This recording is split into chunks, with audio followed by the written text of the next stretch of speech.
اعوذ باللہ السمیع العلیم من الشیطان الرجیم من حمزہ ونفخہ ونفثہ۔ سورہ بقرہ کی آیت نمبر 13 سے لے کر 16 تک اللہ رب العالمین کا ارشاد ربانی ہے۔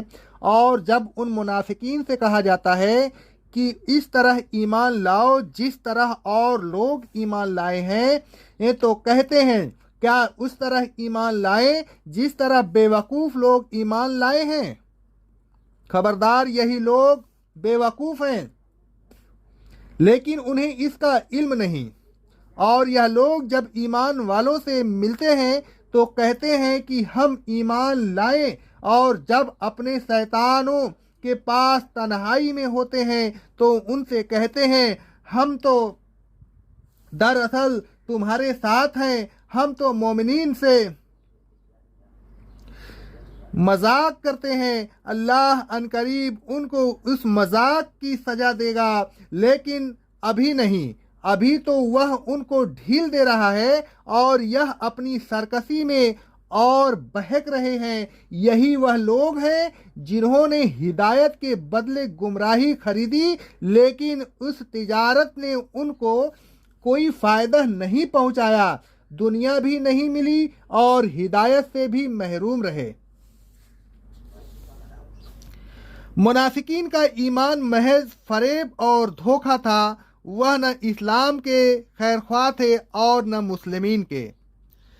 جب ان سے کہا جاتا کہ تم بھی اسی طرح ایمان لاؤ جس طرح اور لوگ یعنی صحابہ کرام رضی اللہ تعالیٰ عنہ ایمان لائے ہیں، تو کہتے تھے کہ کیا ہم بے وقوفوں کی طرح ایمان لائیں؟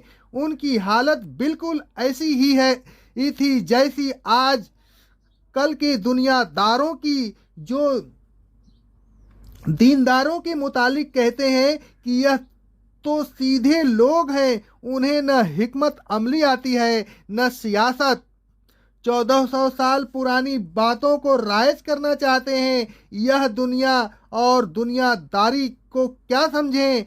تہذیب و تمدن سے انہیں کیا واسطہ ہے؟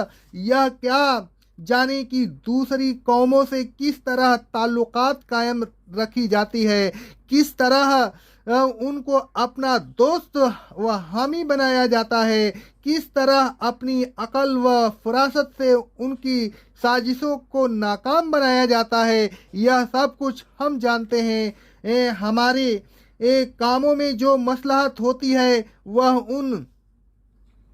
ان سادہ لوگوں کو کیا معلوم، لہذا ہم ایسے لوگوں کی طرح ایمان کیسے لا سکتے ہیں جو نہ حکمت جانے نہ مصلحت، جنہیں یہی نہیں معلوم کہ نفع کس طرح حاصل کیا جاتا ہے اور نقصان سے کس طرح بچا جاتا ہے۔ اللہ تعالیٰ نے ان منافقین کے جواب میں فرمایا خبردار ہو جاؤ، یہی لوگ بے وقوف ہیں لیکن یہ جانتے نہیں۔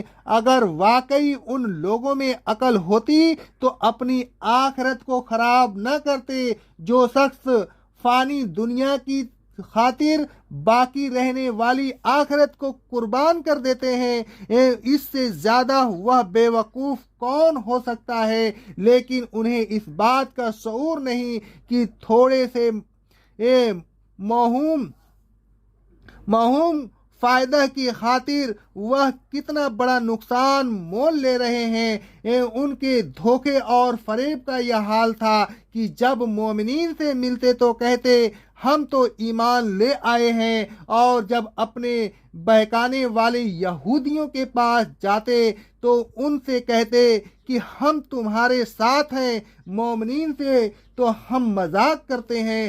اللہ تعالیٰ نے فرمایا اللہ ان کو عنقریب اس مذاق کی سزا دے گا، فوری عذاب میں اس لیے مبتلا نہیں کرتا کہ انہیں مہلت دے رہا ہے۔ اس مہلت اور ڈھیل کو یہ اپنے حق میں انعام الہی سمجھ رہے ہیں اور اپنی سرکشی اور طغیان میں اور زیادہ بہک رہے ہیں۔ اللہ تعالیٰ کی عادت ہے کہ فوراً کسی کو نہیں پکڑتا بلکہ مہلت دیتا ہے، پھر جب